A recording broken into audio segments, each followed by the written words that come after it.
Yeah, so it is a great pleasure to have Professor Rawlinson as our speaker today. Many of you online, I'm sure, already know Bill either personally or by reputation. He is a clinician scientist and he has a very impressive career where he has researched viral pathogenesis from a variety of perspectives, particularly respiratory viral infections, but also congenital infections and enteroviruses in type 1 diabetes. So he has established and overseen a number of serology and virology clinical research programs. He is a contract professor at the University of New South Wales. He's published more than 400 publications, which have amassed more than 19,000 citations, which is a very impressive record. He's currently director of New South Wales' largest public testing laboratory for COVID-19, and he has been contributing to weekly discourse in all kinds of media around COVID-19. He's published research that have informed questions on the safety of breast milk during the pandemic and also improving approaches to outbreak investigation. So it's a great pleasure to invite Bill to present his talk. I'd encourage you to add some questions to the chat as we go, and there'll also be an opportunity to ask questions at the end. And just a final reminder, the talk will be recorded and it will be made available through YouTube later. Thank you very much, Bill.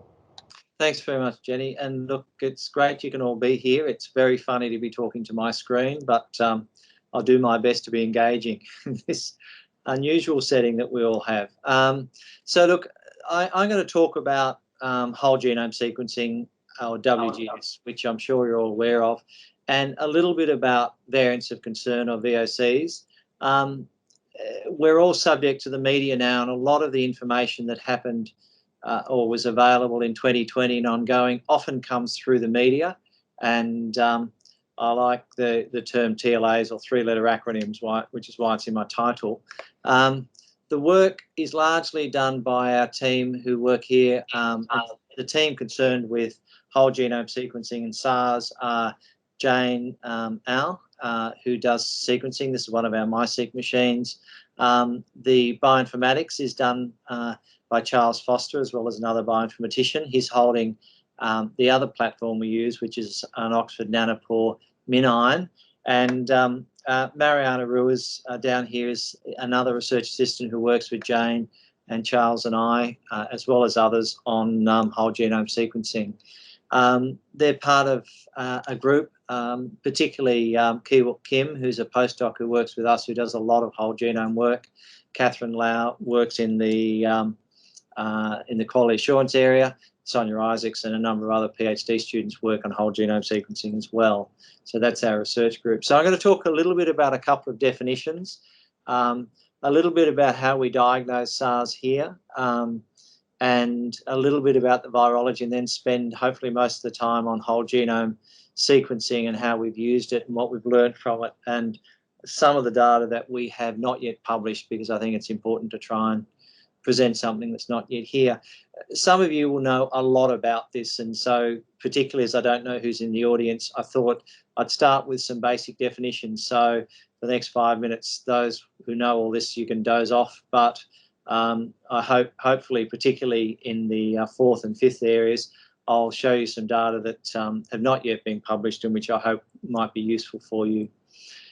It's really interesting defining a pandemic, because if you look, we probably have influenza pandemics every year, but of course, when we're talking about the pandemic, we're talking about SARS-CoV-2 and the disease it causes, COVID-19.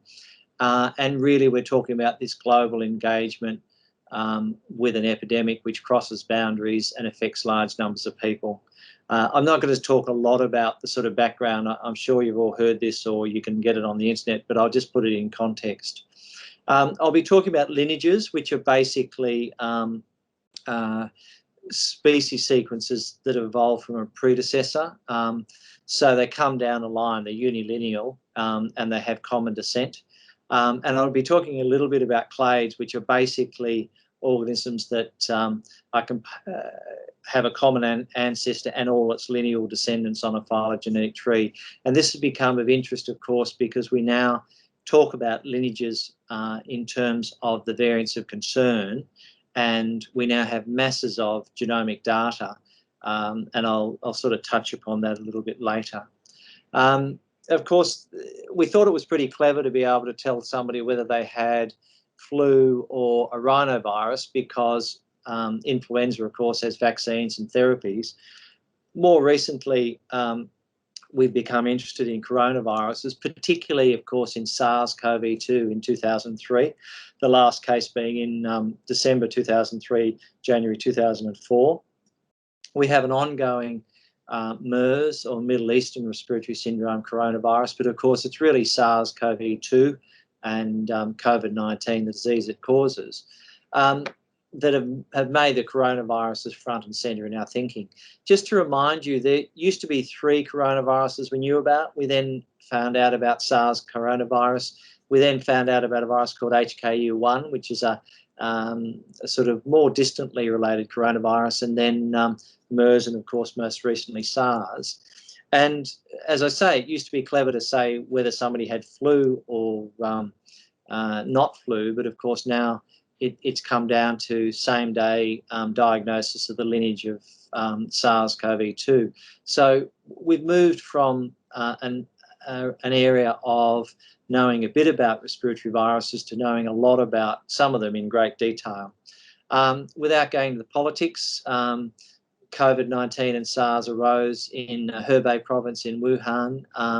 The question about the wet market and you know, whether it was elsewhere previously has now become politics rather than science.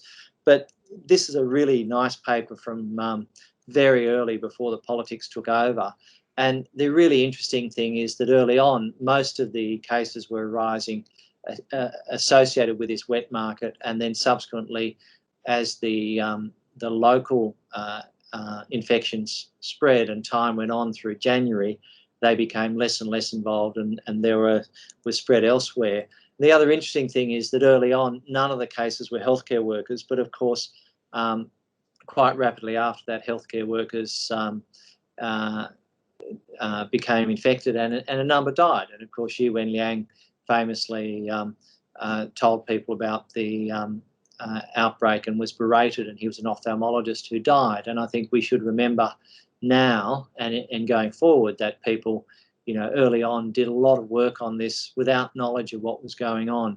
We've amassed enormous knowledge about this, and we have a lot more confidence in what we can do. But of course, the people early on really didn't know what was happening, and I think we should respect the enormous sacrifices that they made. This is a map from yesterday from the WHO, and there's a couple of things I just wanted to point out. 134 million cases, that's a lot of infected people, predominantly in the Americas, but also in Europe. And in Western Pacific, where we are, the numbers are tiny compared to the rest of the world, which is great, of course, for us. But it's just a reminder that almost 3 million people have died from this so far. And so that's only been in a period of a year and a bit. These are the Australian figures. If you do the crude death rate, it's 900 deaths out of 30,000 cases. It's about 3%. Interestingly, a lot of those associated with the Victorian outbreak from late last year, and subsequently, of course, fewer deaths. And apart from the occasional outbreak, we were involved in a quarantine outbreak about a month ago, but that was involving 3 cases. And fortunately, Australia's been able to contain the spread, and I think that that says a lot for what a lot of people have done. This is a quote from P.G. Woodhouse, which I came across when I was preparing a talk about a month ago. And he's, of course, known for the Jeeves and Wooster light farce. But I thought it was really interesting that one of his quotes from almost 100 years ago was the way in which humanity adjusts itself to conditions which have at their outset, which at their outset might well have appeared intolerable. And I think that says a lot about what's going on at the moment. And it's not only simple things like the fact that I'm talking to my computer rather than to a group of humans, but far more important things like lockdowns and vaccination with vaccines that have been researched over less than a year. And I think those kind of things are really fascinating in terms of what we think going forward. And they apply to the way we diagnose and to the way we look at viruses and organisms with whole genome sequencing, because it would have been incomprehensible a couple of years ago to do the number of tests that our laboratories are doing. On days we do up to 6,000 or 8,000 tests, and yet we would routinely do a tenth of those. And also in terms of the information we have, the enormous information genomically we have about SARS-CoV-2. Again, many of you will have know a lot about diagnosis, so I'm not going to dwell upon it. But just to tell you my experience and our experience for what for what interest it may be. But everybody has a different experience. But I don't know Professor Yongjian Zhang, who's in Shanghai, but who had collaborated for a long time with the University of Sydney. I do know Eddie Holmes, as many of you do, and I think it's apt for us that it's more than a year since Eddie pushed the button to take the sequence that the consortium, it wasn't just him, but the consortium had actually sequenced in, within a couple of weeks of obtaining the first viruses. And just to reflect, how important that was in our ability to design primers, to do PCR diagnosis, to get DNA targets, which we then used as controls, to get some RNA targets we used as controls. This was a time when there were no cases in Australia, and when I incorrectly believed that we would be following down a path like SARS-CoV, which was SARS-CoV-1, just for ease of understanding, almost 20 years ago, when we saw no cases in Australia, but we developed diagnostics and we made sure that we were able to diagnose people properly. It was genomics, it was having the genome available that allowed us to do this. And my PhD was in a sequencing laboratory in Cambridge. I sequenced 240 kilobases over about a year. We now do that in a morning. And just to reflect how critically that technological change has impacted upon us as a diagnostic service, me as a doctor, and it has impacted on our community. And I think, again, we should acknowledge that this stuff was done at a time when we didn't know much about SARS-CoV-2, and COVID-19 was only just being named. And it's that's made such a difference to so many things, expression of, we were able to express targets like the spike of the nuclear protein, and very rapidly design an in-house serology assay. And some people are still using their in-house assays because they were very good, and it was all because of this. These are some New South Wales data. Of course, everybody has their own way of doing this in different states.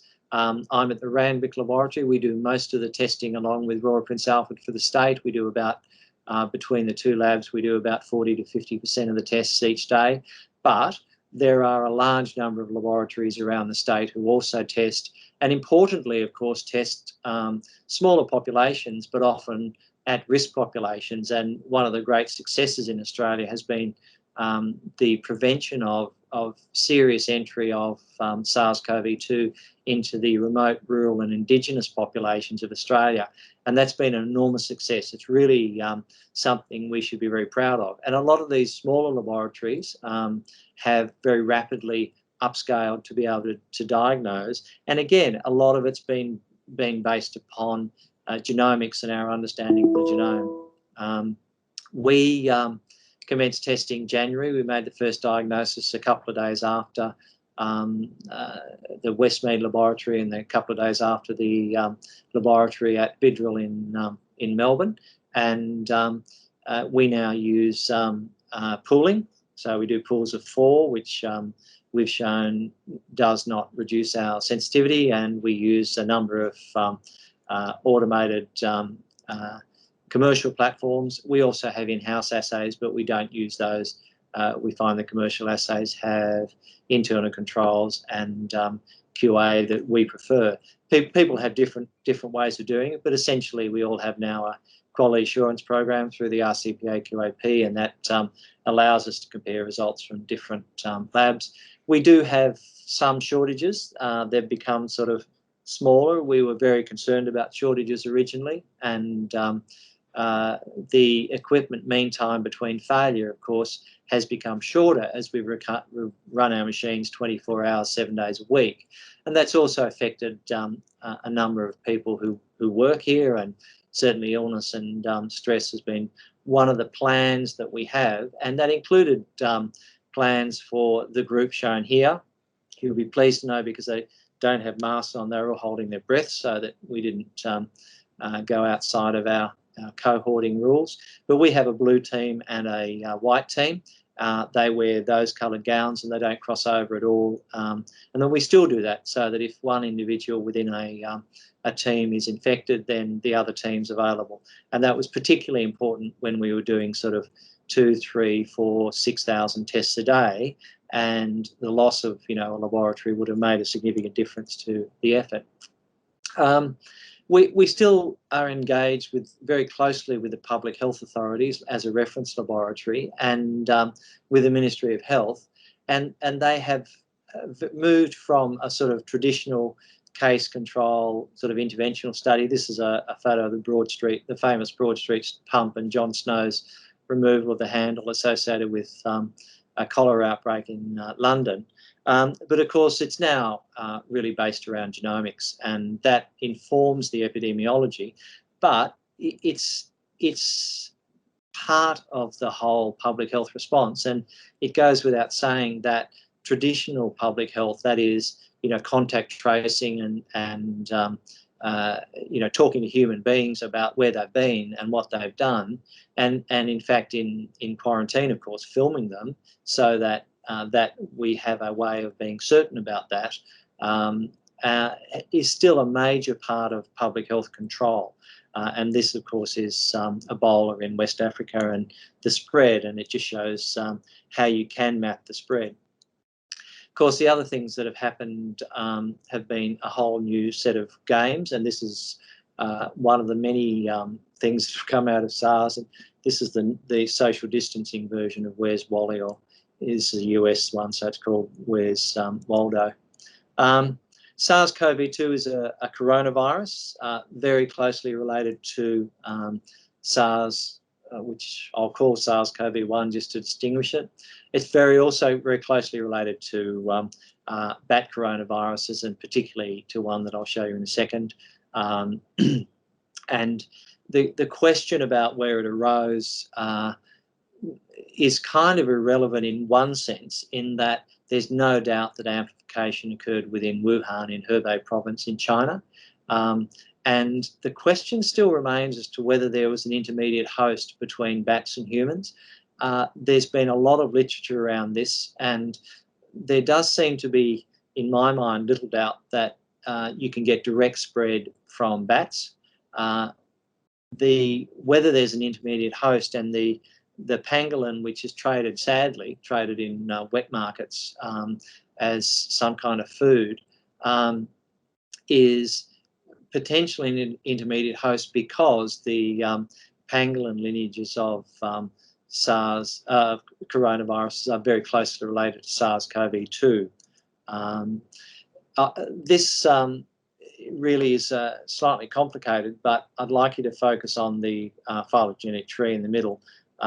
This is a time course, and the point is that pangolin strains correspond to the green, and human strains in the blue are the SARS-CoV-1, and in the red are SARS-CoV-2.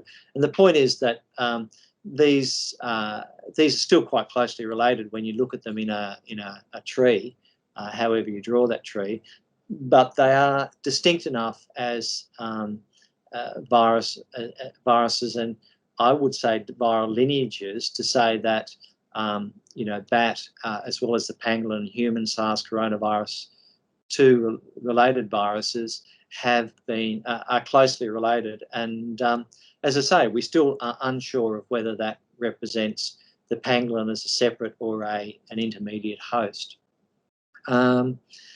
I mentioned the bat coronaviruses, the closest nucleotide identity, and so this is the genome, position 0 to about position 30,000, so the genome's about 30 kb for SARS-CoV-2.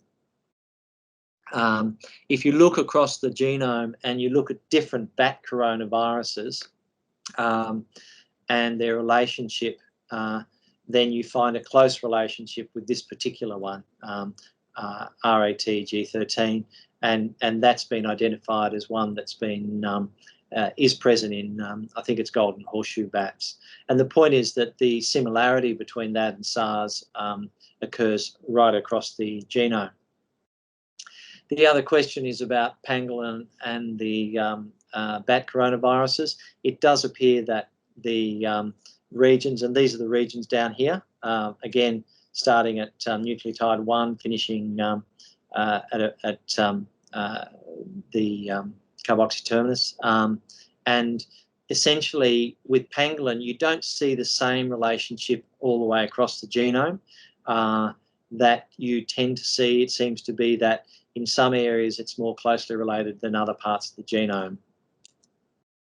There was a paper, it's now probably now about 8 months ago, that on the basis of codon bias suggested that it could have risen in snakes.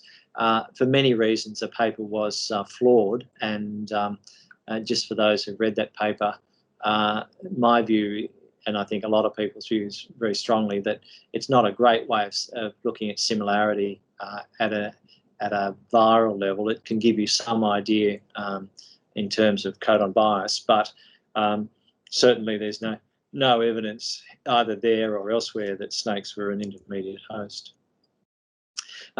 Charles Foster gave me this slide, as well as some of the others, as I mentioned in the talk, and we just updated it this morning because about a month and a half ago he talked about having I think 600,000 genomes.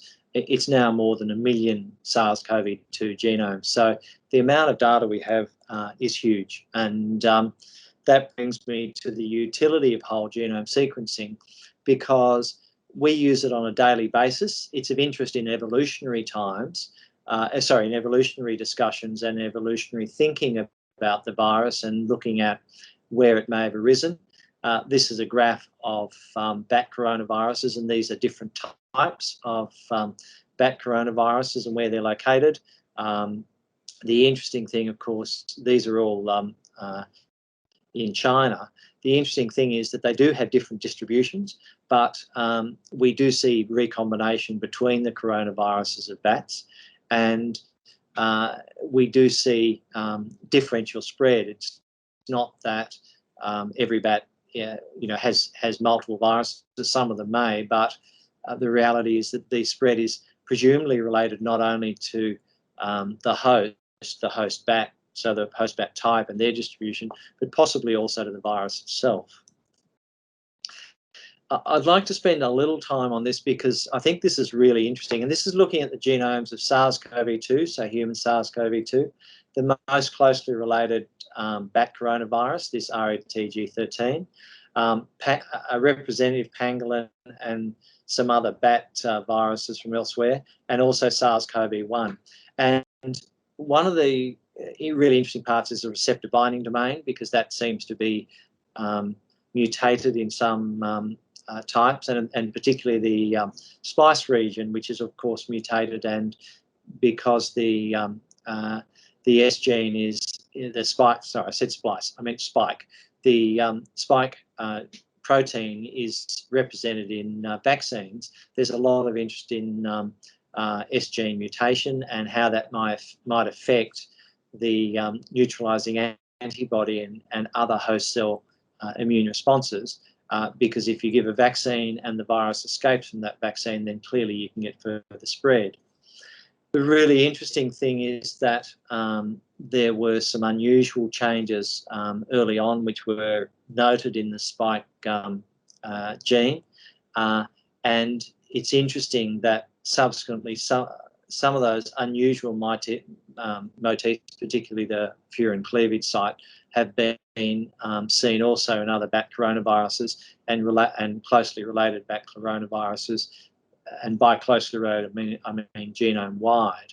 And similarly within the receptor binding domain, shown here as RBD, there are very close relationships between SARS-CoV-2 and both the pangolin and the bat coronavirus, the rat G13, and these close relationships are consistent with the natural origin of SARS-CoV-2. The other interesting thing, I think, is that in many ways, and it's been discussed in a number of papers, SARS-CoV-1 and SARS-CoV-2 have very important differences, particularly in this receptor binding domain and the spike protein. And it's these domains that, for example, have been overexpressed in some vectors and then shown to cause more rapid spread within cell cultures. Doesn't prove that that's the cause, but it is certainly consistent with that particular domain or that particular protein being associated with enhanced spread. There have been a number of contributions from Australia as well as New Zealand, as well as a lot of work on genomics around the world, and these are just some papers from Italy, which of course suffered enormously severe early on. Excuse me. Paper out of Melbourne, paper out of New South Wales. John Sebastian Eden had produced some very useful primers early on in the pandemic, so that enabled Rebecca Rocket and Vitaly Sinchenko and that group to very rapidly perform sequencing early on of isolates from New South Wales, which was great.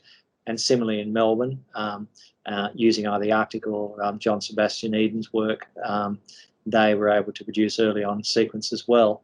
And again, that's allowed us to look at the spread of different viruses, not only around Australia but around the world. Probably one of the most successful projects has been in the UK, the Majora project. Sharon Peacock has led that, and others. And really, the amount of data that has provided has been enormously influential in telling us, particularly more recently, about what used to be called the UK variant of concern, B.1.1.7, telling us about how that spread and really allowing us to examine how those variants of concern and those variants under investigation might cause more severe disease. There's been rapid introduction, as I mentioned, of new data as well as new technology. The Lumina, MySeq, NovaSeq and other platforms, the Oxford Nanopore, MinION and GridION and other technologies have been around for sort of on 10 to 20 years in one form or another. They really took over about 10 years, 5 to 10 years ago. But so they're not in a sense brand new, but what has happened is that their application has been towards this outbreak. And this is a paper from Rowena Bull that with Ira Devison that we put together, and this was looking at nanopore sequencing as a way of adapting the MinION to do more rapid sequencing, and I'll talk a little bit about that and about some of the pros and cons of that. We're very proud of the quality assurance programs in Australia through the RCPA QAP, and I chair the biosecurity QAP, which is one really aimed at biothreats, but we rapidly moved to a QA program looking at SARS-CoV-2 and subsequently to a SARS-CoV-2 whole genome sequencing project, and that was collaboratively with the Communicable Diseases Genomics Network, the CDGN. And this is a paper from Catherine Lau with some people from the CDGN as well as from Melbourne, who really were the backbone of this. So what happened was a lot of things came together. When I say new technology, new programs, these are things that really were reapplied, and data sharing was key to this. And Torsten Seaman and his group with Austracker have done a great job of enabling these data to be shared. The other really interesting thing, which I won't talk about because it's not the subject, but it is interesting, the politics around this, and of course everybody has an opinion about politics, but it has been fantastic to see how much the government took notice of the science, and existing organisations like the Community Diseases Genomics Network, Communicable Diseases, CDNA, Public Health Laboratory Network, PHLN. These are organisations that have been around, in the case of CDNA and PHLN, have been around for sort of over 20 years. What they've enabled us to do is to have a voice within politics and within decision making, and a direct voice. So scientists who have done the work, people who've worked, you know, at the coalface and understood what's going on, have been able to inform the decisions that have been made. And because of that, in my view, we've made better decisions. And that's included genomics particularly, because that's now informed how decisions have been made about things like lockdowns, quarantining. The sort of flip side of that coin is that when do we want it? We want it now. And so we've kind of fed into this narrative that we can do anything. And people then come up with the idea that if you say that, you should be able to do it. And so there has been a demand for rapid sequencing from the beginning. Rapid, as I say, when I did my PhD, rapid was about 6 months, and that was pretty spectacular. That was pretty good. That was prior to the Human Genome Project and a number of things we did, which was whole genome shotgunning. 240,000 nucleotides was regarded as quite radical. These days, that's nothing.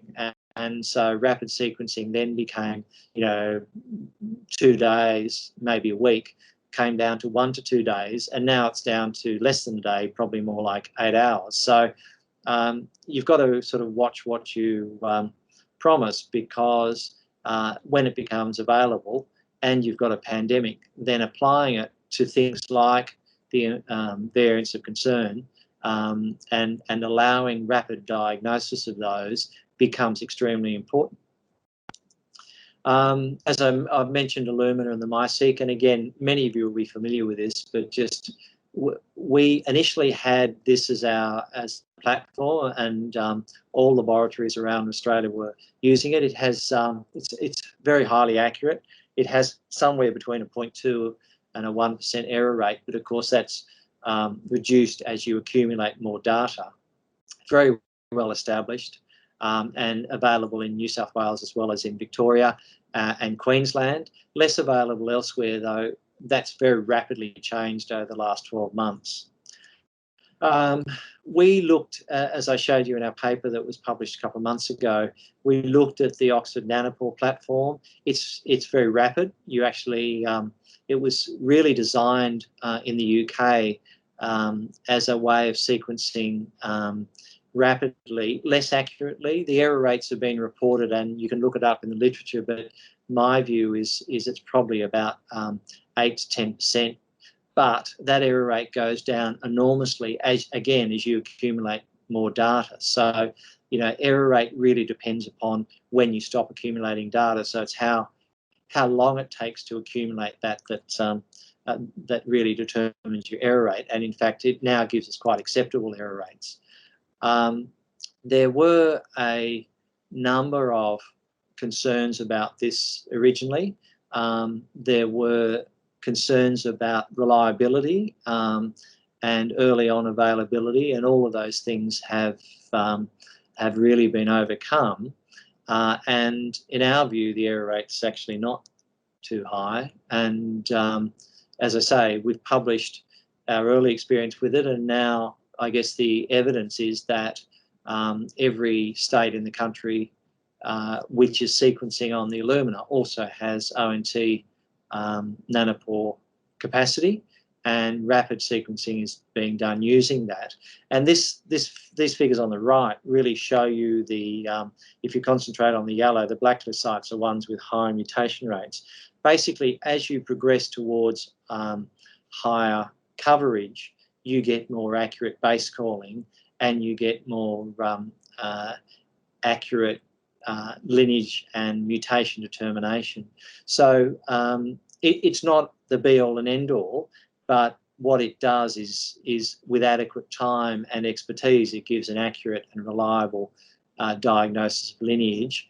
and of mutations, because of course these variants of concern and variants under investigation continue to accumulate mutations, and sometimes they are of interest separately to the lineage itself.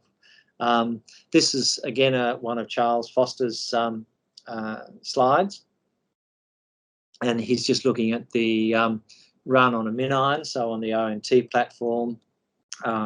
This is a pipeline to accumulate the data and to provide a final answer, and that's then QC'd. This happens over a very rapid time. The interesting thing is that things like accumulation of mutations and how you analyse the data are very important in how you get a final sequence result. And again, many of you will know this, so I apologise to people who know all this, but just to make it clear, when you construct a phylogenetic tree, the manner in which you do that can influence not only the clustering you see, but also the lineages you define, and I'll show you some examples of that. And, you know, if people have questions, I'm happy to share the data. We're just publishing it at the moment. Early on, there weren't many mutations, and we don't see SARS as a sort of SARS-CoV-2 as a rapidly evolving, a rapidly mutating or evolving virus compared to something like HIV, for example. And so one of the things that means is that we have to be very careful about sequencing technology or bioinformatics biases that we introduce. And this is a really quite nice paper from some time ago, but you know, it really looked at the influence of the way you did the sequencing, the parts of the genome you were looking at, because there are parts of SARS-CoV-2 which do seem to be hypermutable, and that's consistent with what we see in other viruses. Why it happens is a whole other discussion and far more complex than I'm presenting today. But you do see these areas, and so where you look at it in the genome and the way you look at it are extremely important. And so the phylogenetic analysis is going to be contingent upon a number of those decisions you make when you start putting together the genomes. This is just an example of some of them. You know, the way you process your raw reads, the thresholds for base calling, particularly the thresholds for base calling. We've done a lot of work. Well, a lot of people have done a lot of work on this. It's one of the interests Charles has, and the way that influences how you call the genome, how you call variants, the thresholds for that, and this impacts how you inform the public health authorities, the people who are then going to go out and trace contacts, because in some cases that will actually assign different lineages. The choice of your algorithm, how you actually process that, and whether you have a reference genome from which you draw your tree, or whether you try de novo assembly. All of those things feed into potential differences. They're not strictly errors, because what you're looking at is the best sequence and the best tree. So they're not strictly errors, but unless you consider them carefully, then your interpretation of lineages and trees will be problematic. We've looked at our laboratory and other laboratories' data, generated very good laboratories. I regard ours as good, I regard the other one as good. But if you look over the 30,000 nucleotides, and we basically looked at differences, we found quite a lot of differences, but predominantly based upon where base calling was ambiguous. So we didn't call a particular base, an A, C, G, or T. It was called ambiguous. And you can take those out and look at the differences, and they become much smaller. The other thing is that this, along with all those other things I was mentioning, can have tangible impacts. And this is an example from the paper that Charles is just finishing now. Excuse me, where even though these passed the QC, that we got different lineages which have different public health and spread impacts. One of them is a Saudi Arabian lineage, which is not many, whereas another one is a highly disseminated lineage which came out of the Italian outbreak.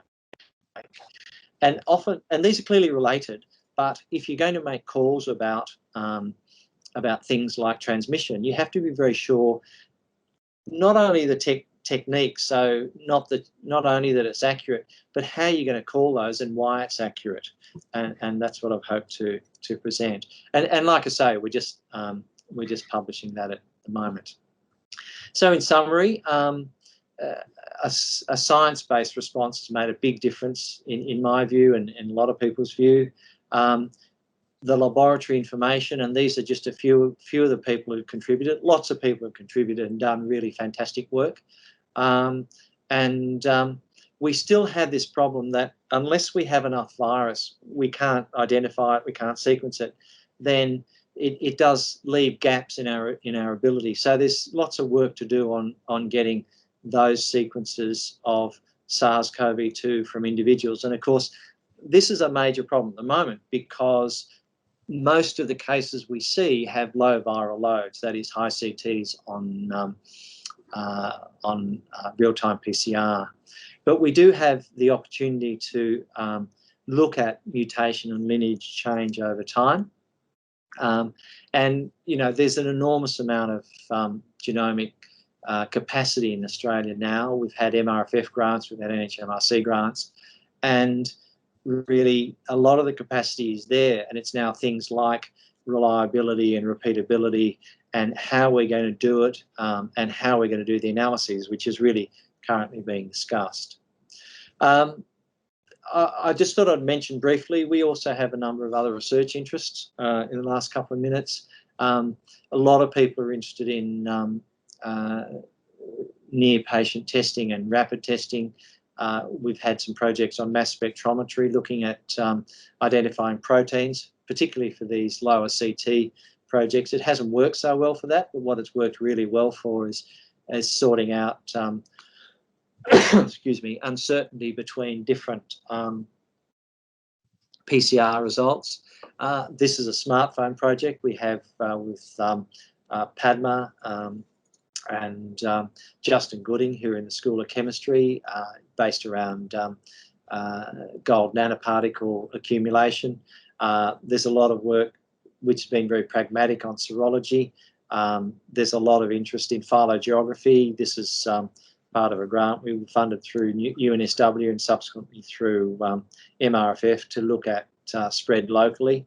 And again, the importance of sort of traditional public health has been really key in looking at that. We also have a very strong interest in the human virome. Kiwok Kim works with Maria Craig and I on viromes, and we now use things like VirCap-seq, which is a technique developed by Thomas Breeze and Ian Lipkin in University of Columbia. We've collaborated with them for a number of years, and we can basically identify in stool the human virome alongside things like human microbiomes. And the really interesting thing, of course, in going forward will be the influence of this on things like outcomes from COVID-19 and outcomes from other diseases. So, there's a lot of, and again, all of these are genomics based, and we get a lot of data from them. I mentioned the three-letter acronym SMH. We get a lot of our information from the media, and a lot of stuff comes out there first. And I suspect many of you have experienced this. I just thought it was really interesting. This is from over a year ago, but the death toll of 813 in China from SARS. This was when it passed the first SARS-CoV-1 numbers, and of course since then it's as they say, history. I don't do the work. People I work with do the work, and I'm really fortunate to have a lot of really good people to work with, and these are some of them. I've shown you some of the research team.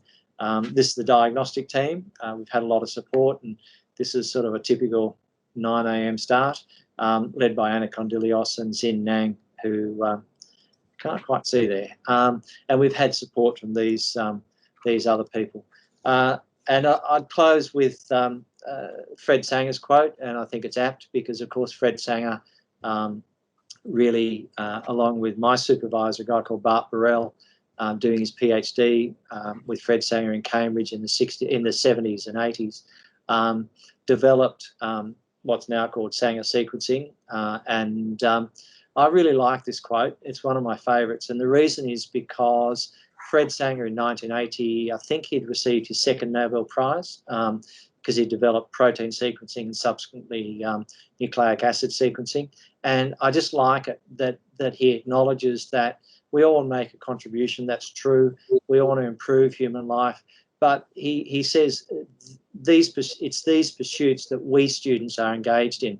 And I like it because somebody who's got the Nobel Prize twice still regards himself as a person who's learning. And I think that that's what SARS has taught many of us, that we're still learning. We're learning a lot about genomics. We're learning a lot about the virus.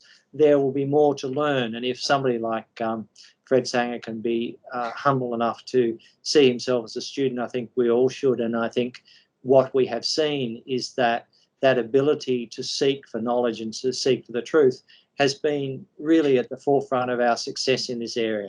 So thank you very much for your attention. I'll stop sharing. Thank you, Bill. That's a wonderful talk, and I love that quote from Fred Sanger. I had also heard that I think when he got his second Nobel Prize, I think I'd heard that he started to think, oh, I might be okay, or I might be pretty good. I think he's one of a very small group of people to have received that prize twice. So look, I think I've asked people, if people would like to ask a question, just pop up your hand, or maybe just drop your name into the chat, and I'll call on you. And just look, while I'm waiting, I was wondering whether there's, in terms of countries like Australia that are low COVID environments where we might not be seeing, the variants that are emerging, is there sort of like an international system whereby viruses can be shared so that, people can get their assays up and running before the variant hits? Is that something that's happening? Yeah, look, it's a really good question. So there's two aspects. The genomic data are being shared very successfully, I think. There's a few limitations, but GISAID, NextStrain, and in Australia, AusTracker have done a great job of bringing together the data, as I said, over 1 million genomes. The variants themselves, there is a significant problem in Australia with the ethics around using a virus from an individual, and that's something that's very topical. And there's lots of opinion about that, all the way from the virus doesn't belong to the person, anybody can have it, you can do whatever you like, through to the Human Tissue Act, which is a higher level of legislation than the NHMRC says you can't share them. So there's a lot of opinion. Doesn't really matter what I care. What we need is some national leadership, and in fact we're discussing that even as I'm giving this talk. And we need to be able to share those viruses, particularly the variants of concern. There's sort of a bit of magic about them. There's been a little bit of concern, well, variants of concern are kind of special. They're just a mutation, and the reality is we've now seen, we expected mutations to happen. We now need to be able to work with them and share them more freely, because we need to be designing not only better diagnostics but also better vaccines. And there's not a good system for that. There's not a good system in Australia, in my opinion, and there's not a good system internationally. And the first step will be to get an Australian system, and I think that's going to happen. There's a lot of good people, really very engaged, who want to do it, and that'll happen, and it'll hopefully happen quite soon. Thank you. And look, while we're waiting, I've got one other question about bats. It does seem like bats are kind of, they seem like they're often the source of viruses that cross into humans. And I was wondering whether you could comment on that. Is that a perception? Is that real? And what does that relate to? Yeah, look, it's a good question, and there have been papers on it, and I can't at the moment think of the clever things that people have said. The reality is that you're quite right. They do seem to be infected with virus that are closely related. I mean, mammalian viruses you would expect are shared. The story about Meningel virus is a classic one. Meningel virus, I think, is a paramyxovirus. It was out at Meningel on a pig farm. The bats were defecating. Virus was being taken up by pigs, and it spread to humans. Now, fortunately, it caused a very mild illness, but subsequent serosurveys, as well as other surveys which have been done within New South Wales, show quite a lot of spread, but it didn't cause much disease, so nobody cares. So it's not only coronaviruses, it's paramyxoviruses as well. And in fact, paramyxoviruses, probably because of their mutability and their spread between different species, have often been a virus that has spread zoonotically. You're right about bats, and you know, presumably the relationship between humans and bats has something to do with it. You know, that is, they fly, and so they're mammals, so they will be infected with mammalian viruses, but they come in closer contact with humans, as do rodents, for example, because of their habits and because of their nature. You know, they're flying over, they're defecating, they're urinating. And so presumably there's the mammalian adaptation aspect. There's also the sort of traditional contact transmission. So we don't all contact live pigs very much, for example, and yet we know that influenza viruses come through pigs sometimes as adaptive host. It's probably because in that case it's more viral related, because you know the viruses are adapting, and then there's a small number of people who are in contact with pigs. They then get infected and can infect others. So there's probably a whole lot of reasons bats are involved, not only virological but also in terms of transmission ability. I guess bats are often, they seem like they're very social animals too, so maybe they spread disease amongst themselves. You know, like if you look at flying fox colonies and stuff, they're, you know, they live on top of each other. I think apparently a couple of years ago, I think in Nature, someone published a paper that said that bats talk about three things, you know. That's they're constantly fighting over resources, essentially. Yeah. Yes, and certainly the other thing is biting. So Right. the opportunity for transmission. So, for example, pigs often spread because they bite. As I mentioned, it's a really interesting story about Meningel virus, because it's a very simple kind of neat project, but it was almost certainly because the bats eat underneath the flying fox colonies. They eat feces as part of that. So you have to have that sort of linkage, exactly as you say. Large colonies in close contact with large populations. So Ebola is another example. There's an Ebola outbreak about every year or two for the last 40 years, at least. In fact, last 50 years at least. Sometimes there's a gap. Why did West Africa become such a massive problem? Well, it's probably because things had changed. And I showed you one of the West African genomics pictures.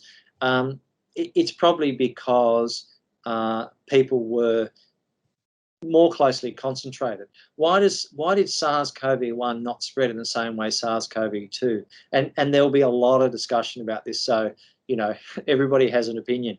But in my view, the major reason has been the number of visits out of that risk population, so that wet market population. The same applies to influenza. A lot of travel, and if you look at the travel between China and Australia, that went up, I think, 2 logs or 3 logs over that 20-year period. Things are completely different. So the virus was different, yes, but also the social epidemiology was massively different, logarithmically different. And to my way of thinking, there was no reason SARS-CoV-1 couldn't have been the same as SARS-CoV-2 if we had the same social situation, albeit, as I've shown you, genomically, they are quite different in some ways. Look, that's very interesting. I'm watching the time, and I know, Bill, you've got another meeting to chair at 1. So unless anyone's got a quick question, we might just say thank you very much for a fascinating talk. Thank you so much for your time. It was wonderful, and look, all the best, because you've had a busy time. You've got a busy time ahead of you. Yeah, we all wish you the best.